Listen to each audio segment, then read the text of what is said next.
오늘 다 함께 나눌 말씀은 요한복음 6장 11절에서 13절까지의 말씀입니다. 다 함께 봉독하도록 하겠습니다. 요한복음 6장 11절에서 13절까지의 말씀입니다. 네, 성경책을 가져오신 분들은 찾으셔서 함께 봉독하도록 하겠습니다. 6장 11절에서 13절까지의 말씀 다 함께 한 목소리로 봉독하도록 하겠습니다. 시작.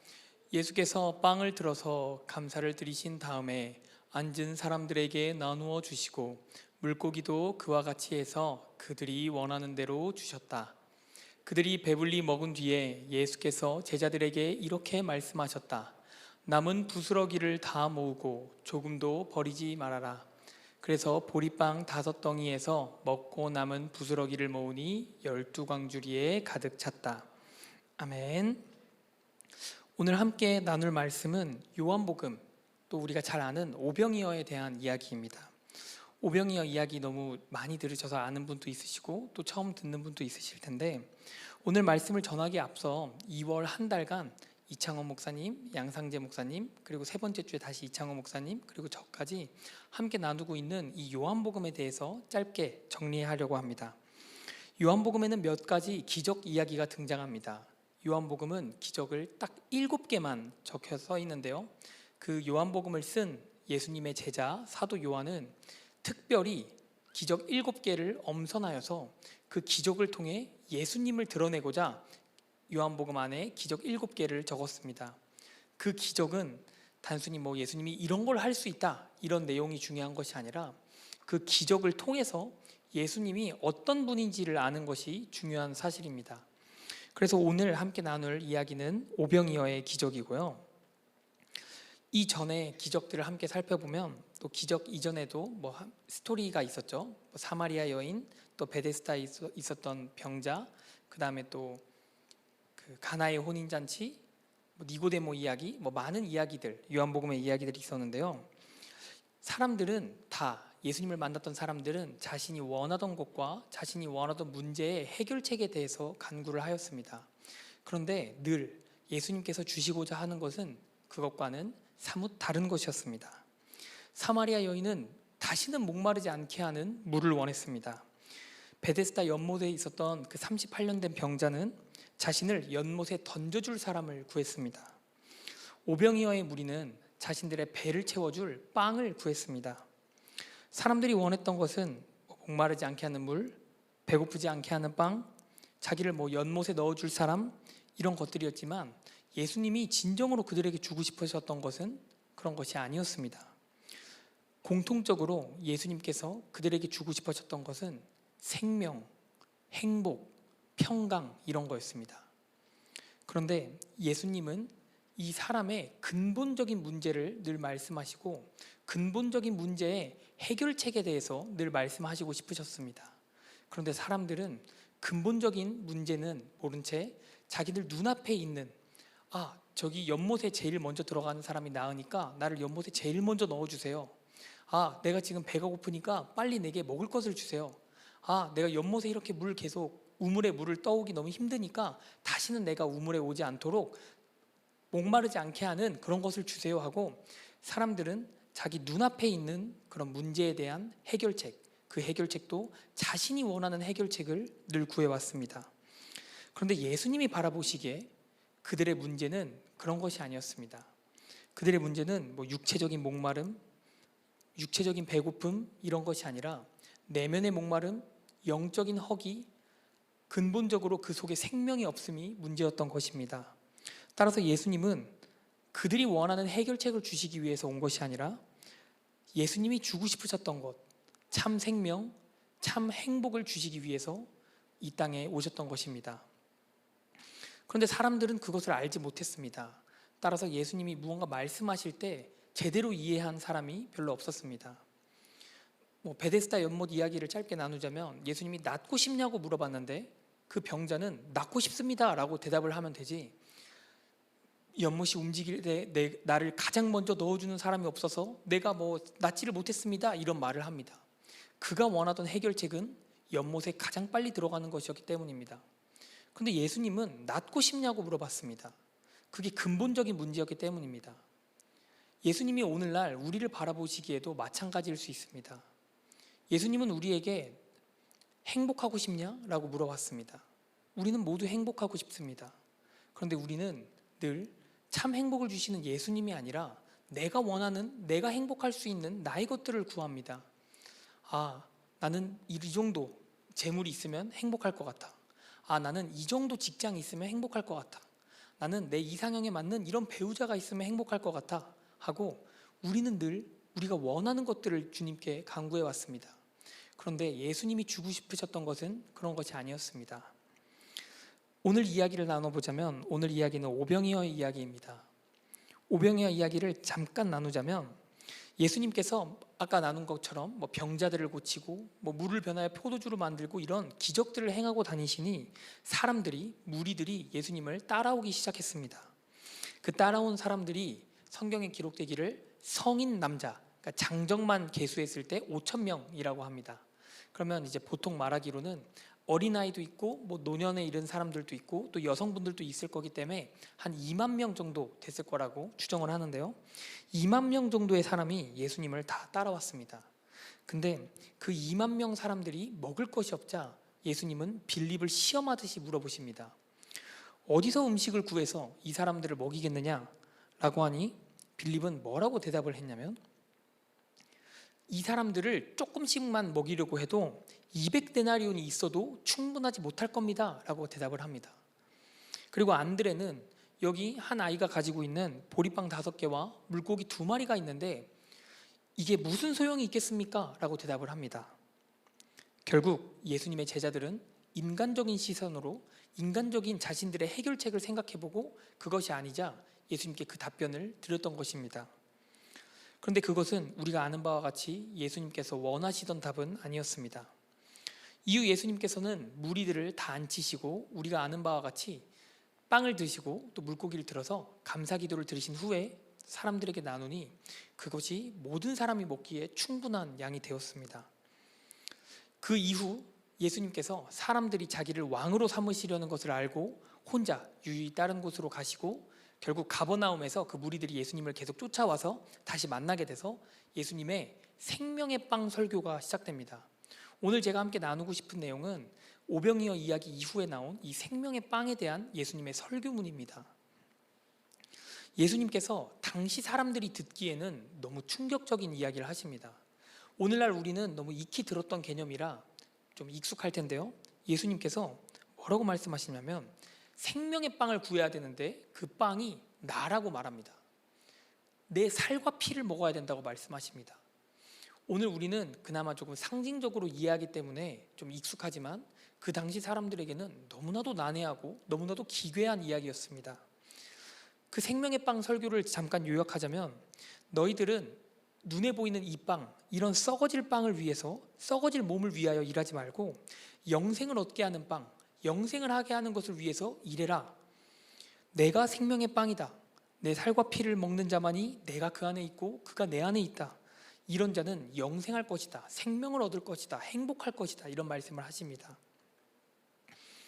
우리는 늘 우리가 원하는 것과 예수님께 무언가를 구하며 신앙생활을 해옵니다.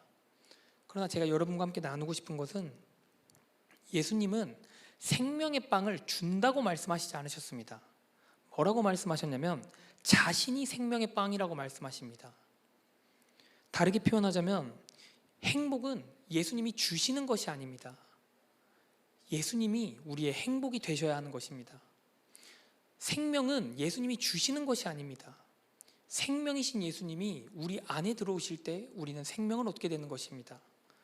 따라서 예수님이 주고 싶으셨던 것에 가장 중요한 정체는 예수님 그 자신이십니다.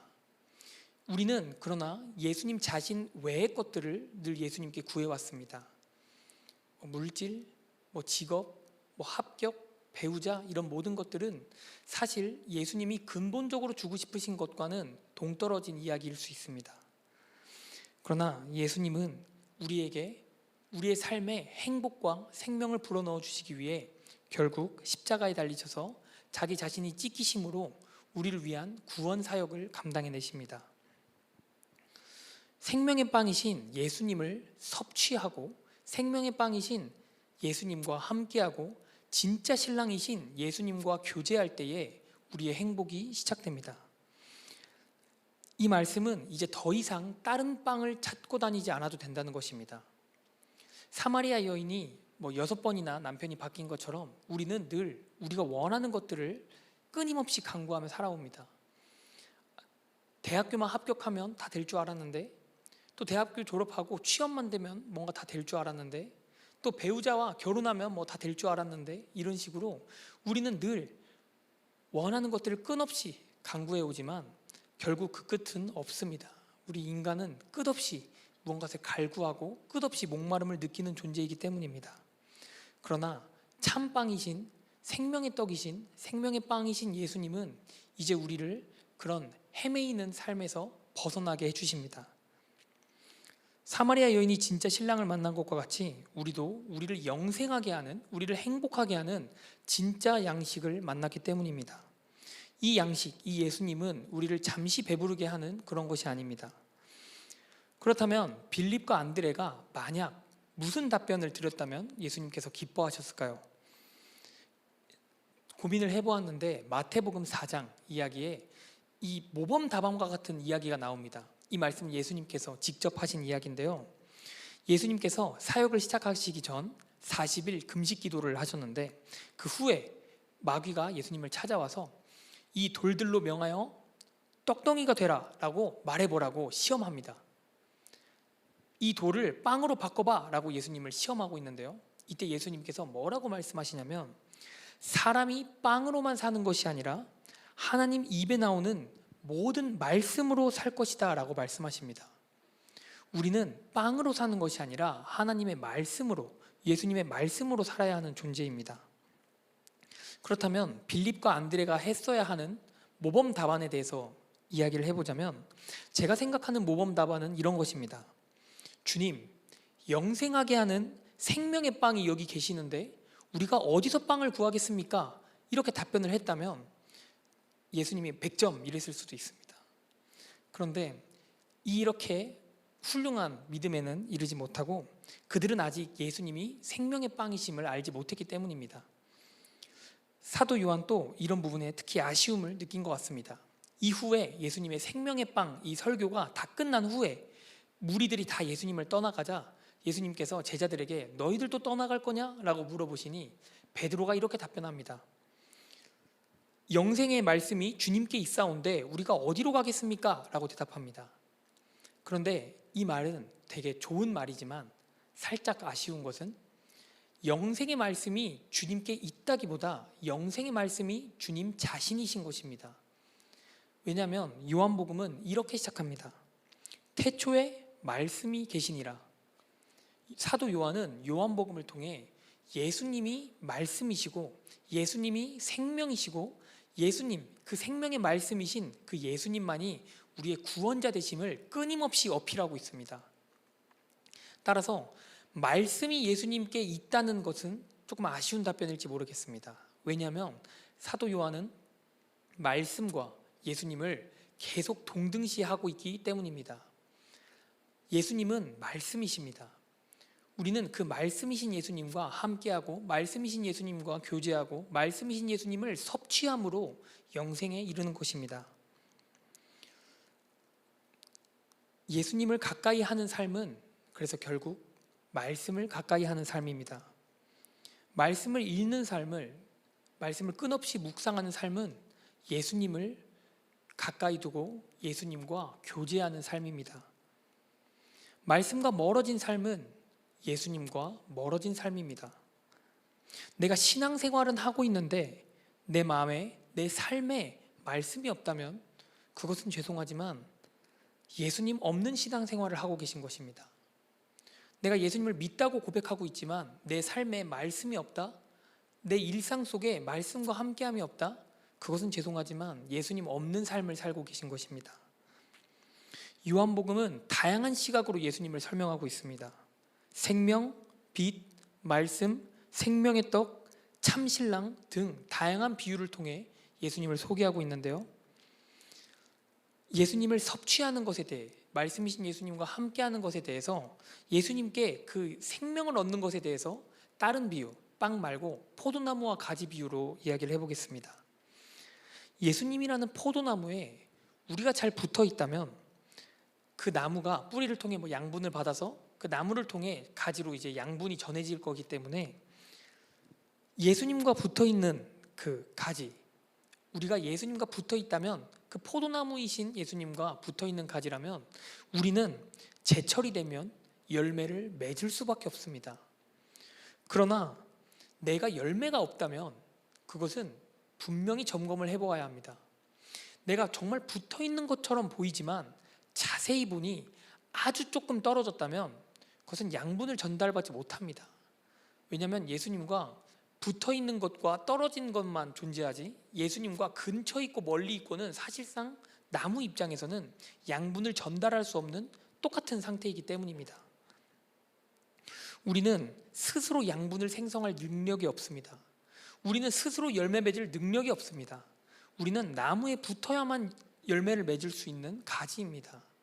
따라서 우리 삶은 예수님 없이 되는 것은 아무것도 없습니다. 예수님 없이 참 행복과 예수님 없이 참 기쁨, 평강을 누릴 수 있다고 생각하신다면 단단한 착각이십니다. 예수님은 나는 하늘에서 내려온 살아있는 빵이다 라고 말씀하셨습니다. 우리는 이 빵을 섭취해야지만, 이 양분을 받아 먹어야지만 우리 살 수 있는 것입니다. 그런데 비유를 또 하자면 땅에 떨어진 가지에게 너는 열매 맺을 수 있어. 열매 맺는 것이 신앙의 삶이야.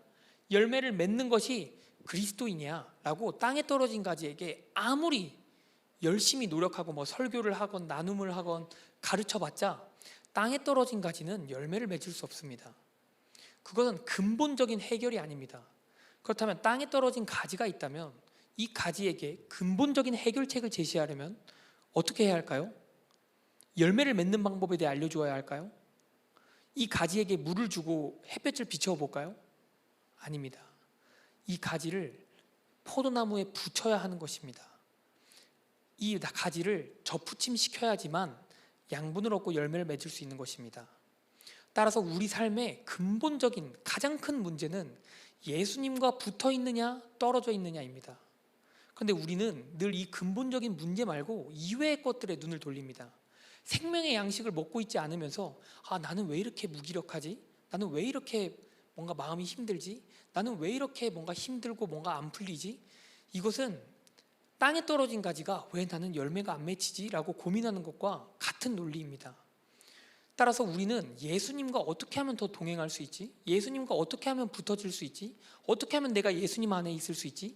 이런 근본적인 문제에 대해서 고민을 해야 하는 것입니다.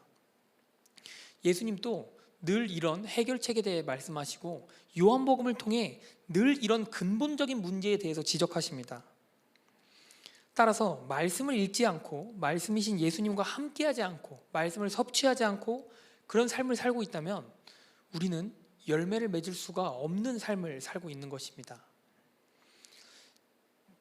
이런 이야기가 많이 들립니다. 또 이번에 청소년 수련회에서 은혜를 많이 받고 온 또 스텝으로 가신 청년분들도 계시고 또 TD라는 수련회도 있고 또 청년교회도 이제 가을에 연합 수련회를 앞두고 있는데 여러분들이 특히 교회를 오래 다니셨다면 많은 수련회를 다녀보시고 매년 여러 번의 수련회를 갔다 와 보셨을 겁니다. 정말 은혜가 됐던 수련회도 있으실 것이고 조금 아쉬우신 수련회도 있을 수 있습니다. 그러나 이런 고민을 어떤 청년이 저에게 나누었습니다. 수련회에서 너무 은혜를 받았는데 결국 삶은 똑같고 그 내후년에 또 수련회에서 너무 은혜를 받았는데 삶은 또 똑같고 또 이번 수련회는 사실 좀 아쉬웠고 또 그 후년에 또 너무 수련회를 통해 은혜를 받았는데 결국 삶이 또 똑같아서 결국 수련회에 대한 기대감을 잃어버렸습니다 라는 이야기를 했던 청년이 기억납니다. 저는 이런 답변을 드렸습니다.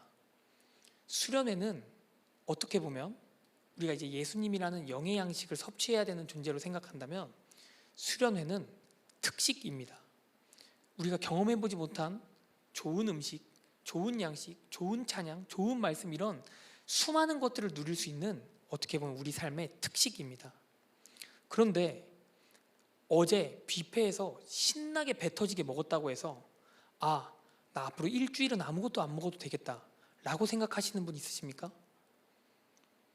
수련회는 분명히 특식이지만 삶에서, 우리의 일상에서 예수님을 섭취하지 않고 말씀을 읽지 않고 예수님과 가까이 하지 않는다면 그 특식으로 일주일을, 한 달을, 1년을 버틸 수 있을 거라 생각하시는 것은 죄송하지만 단단한 착각이십니다. 우리는 삶에서 좋은 음식을 먹고 삶에서 좋은 것을 섭취해야 내가 바뀌는 것이지 한 번으로 달라지는 것은 없습니다. 내가 다이어트를 하고 내가 이제 몸을 키우고 싶어서 단백질이나 이런 음식을 섭취한다고 해서 한 번 엄청 많이 먹는다고, 단백질을 엄청 많이 먹는다고 몸이 달라지지 않습니다. 매일매일 나의 식습관을 바꿔야지만 몸이 달라지는 것처럼 우리 삶이 달라지려면 우리의 일상이 달라져야 하는 것입니다. 말씀과 멀어졌던 내 삶에서 말씀과 가까이 사는 내 일상, 내 신앙이 바뀌어야 하는 것입니다. 저는 그렇기 때문에 말씀을 꾸준히 읽고 말씀을 꾸준히 섭취하는 것에 대해서 끊임없이 강조를 합니다. 제가 조랑마을 담당 목회자인데요, 저희 마을 제가 양육을 하고 있는 셀 리더 인턴 분들께도 제가 끊임없이 강조합니다. 말씀을 읽으셔야 합니다. 일상에서 말씀에 누림이 있으셔야 합니다라고 저는 끊임없이 강조하는데요, 이렇게 리더들과 양육을 하다가 어떤 훌륭한 인턴이 이런 질문을 했습니다.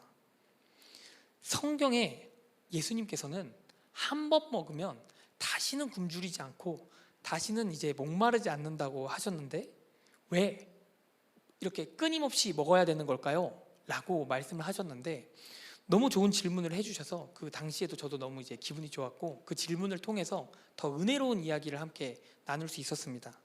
답변을 간단하게 말씀드리자면, 이 답변은 빵으로 비유하는 것보다 신랑과 신부 비유로 제가 풀어서 설명을 하자면, 예수님을 한 번 먹고, 그러니까 성경에 나온 것처럼 이 빵을 먹으면 다시는 목마르지 않다, 다시는 배고프지 않다고 말하는 이 표현은 이런 것입니다.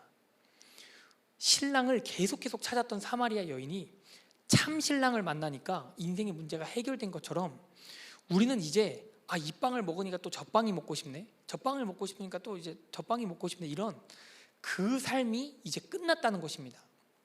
왜냐하면 예수님만으로 우리는 영원히 계속 배불리 먹을 수 있기 때문입니다.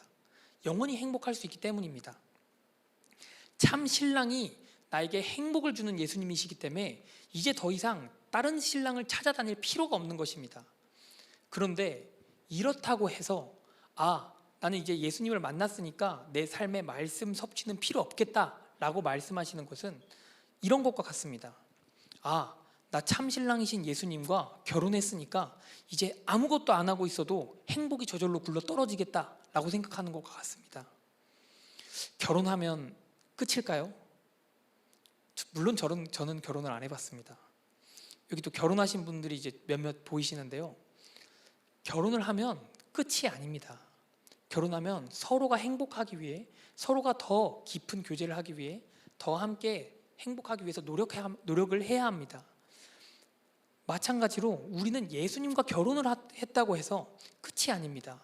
예수님을 점점 알아가고 예수님을 점점 바라보고 소통하고 교제하고 하는 이 삶의 누림이 있어야지 내 삶이 예수님을 통해 끊임없이 행복한 것이지, 한 번 먹고 땡 하는 빵처럼 예수님과 결혼, 끝, 행복 이렇게 생각하시면 안 됩니다. 우리는 예수님을 만나면 만날수록 행복한 존재입니다. 예수님을 섭취하면 섭취할수록 행복한 존재입니다. 그러나 단번에 한 번 먹었다고 해서 앞으로 아무 말씀도 안 읽고 아무것도 안 하고 기도도 안 하고 예배도 안 드린다고 끊임없이 행복할 거라고 생각하시는 것은 착각이십니다. 우리는 늘 내가 원하는 것, 내가 예수님께 바라던 것을 예수님께 구하고 기도하고 아뢰입니다. 오늘 이야기로 비유를 하자면 아마 빌립은 200데나리온 또 모자랄 겁니다. 500데나리온이면 되지 않을까요? 하고 금전적인 것을 예수님께 요구했을 수도 있고, 또 아까 말했던 베데스다에 있었던 그 병자도 그 연못에 던져줄 사람을 구하고 있었습니다. 그가 생각한 해결책은 그런 것이기 때문이었기 때문입니다. 그런데 우리 삶에 이제 적용을 해보자면 예수님께서 우리에게 주고 싶으셨던 참 행복은 제가 서두에 말씀드린 것처럼 그런 것이 아니었습니다. 그런데 우리는 늘 그런 것을 바라옵니다. 제가 뉘우치고 있는, 제가 회개하고 있는 제 부족했던 과거를 함께 나누고 싶은데요. 제가 어려서부터 교회를 다녀서 특히 어떤 것이 잘 훈련되어 있었냐면, 제가 11조에 대해서는 아마 누구보다도 잘 훈련됐다라고 생각할 정도로 훈련이 매우 잘 되어 있습니다. 어렸을 때 이제 조금 어린 분들은 조금 의아하실 수도 있는데, 저는 용돈으로도 막 200원 받으면 아이스크림 먹을 수 있고 그랬거든요. 그러면 200원을 받아도 20원을 11조를 낼 만큼 저는 11조는 철저하게 지켜왔고, 그 습관이 이제 반복되니 이제 큰 돈을 제가 만질 일은 없지만 큰 돈을 받아도 그 큰 돈에 대한 11조와 이런 것들을 아무 거리낌 없이 잘 하나님께 구별하여 드립니다. 왜냐하면 하나님께 내가 그렇게 구별하여 드리면 이 드림을 통해서 하나님께서 더 풍성히, 더 풍족히 갚아주시는 것들을 전 삶에서 수도 없이 경험했기 때문입니다. 이 부분에 대해서는 제가 하나님을 의심하는 그것이 아예 없을 정도로 저는 하나님께 그렇게 드리는 것이 전혀 거리낌이 없습니다.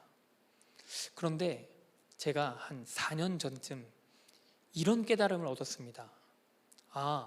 내가 헌금을 드리는 게 하나님을 사랑해서 드린다기보다는 그 옛날에 이 펌프 같은 사막에 있는 펌프에 마중물을 넣어야지 이제 물이 나오는 것처럼, 내가 하나님께 이만큼의 재물을 드려야지 하나님께서 더 큰 재물을 나에게 주시기 때문에 내가 마중물 넣는 것처럼 내가 물질을 넣고 물질 따먹게 하고 싶어서 하나님께 헌금을 내고 있었구나라는 것을 깨달았습니다. 결국 제 헌금 드림의 궁극적인 목적은 재물이었던 것입니다. 이건 엄청 중요하고 근본적인 문제입니다. 여러분의 신앙생활을 이것과 이제 비교하여 한번 생각해 보시기 바랍니다. 내가 드리는 헌신이, 내가 드리는 이 예배가, 내가 드리는 이 모든 신앙생활의 궁극적인 목표를 한번 점검해 보시기 바랍니다. 여러분의 목표는 정말 예수님이십니까?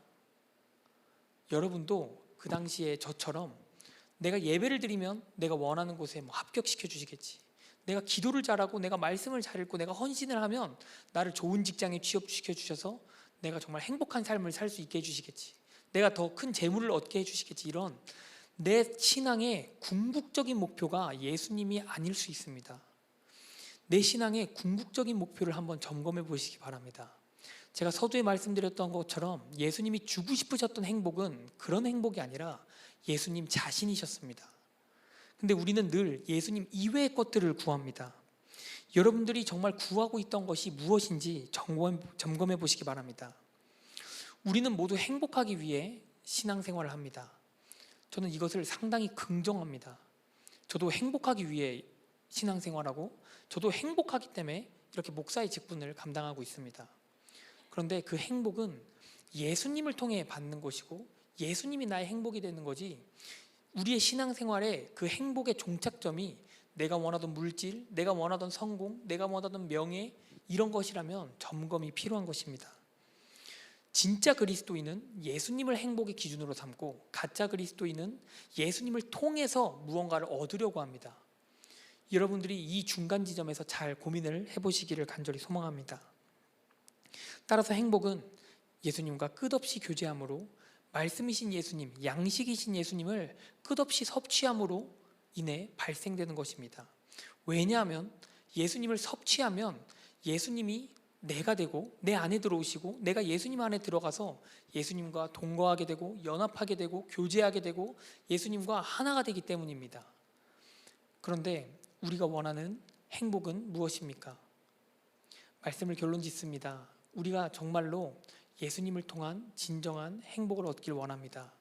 참 양식이신 예수님을 섭취함으로 내가 먹고 싶었던 이 세상의 것들은 정말 내 육신의 정욕, 안목의 자랑, 이생의 자랑 등이었구나라는 그런 깨달음이 예수님을 섭취함으로써 생기시기를 간절히 축원합니다. 우리가 오늘 이야기에 나온 것처럼 때로는 내 육신의 빵, 내 육신의 음료, 그 다음에 내가 원하던 것, 내가 원하던 해결책 등을 구할 수 있지만 예수님은 근본적인 것을 여러분께 주고 싶어 하십니다. 생명, 행복, 즉 예수님이십니다. 우리가 그 그 말씀이신 예수님과 함께함으로, 말씀이신 예수님을 섭취함으로, 그 말씀께 나아감으로 참 행복을 누리시는 리버스 청년교회 모든 분들 되시기를 간절히 소망합니다. 기도하겠습니다. 주님, 이 시간 가운데 말씀이신 예수님을 함께 구하길 원합니다. 말씀이신 예수님과 동행하고자, 말씀이신 예수님을 이제 일상 속에서 함께하고자 결단하는 시간을 갖기를 원합니다. 말씀이신 예수님과 함께하는 것은 예수님과 동행하는 삶입니다. 말씀 없이 사는 삶은 예수님 없이 사는 삶입니다. 우리가 그런 깨달음을 가지고 예수님을 구하며 나가기를 소망합니다. 예수님의 이름으로 기도드립니다. 아멘.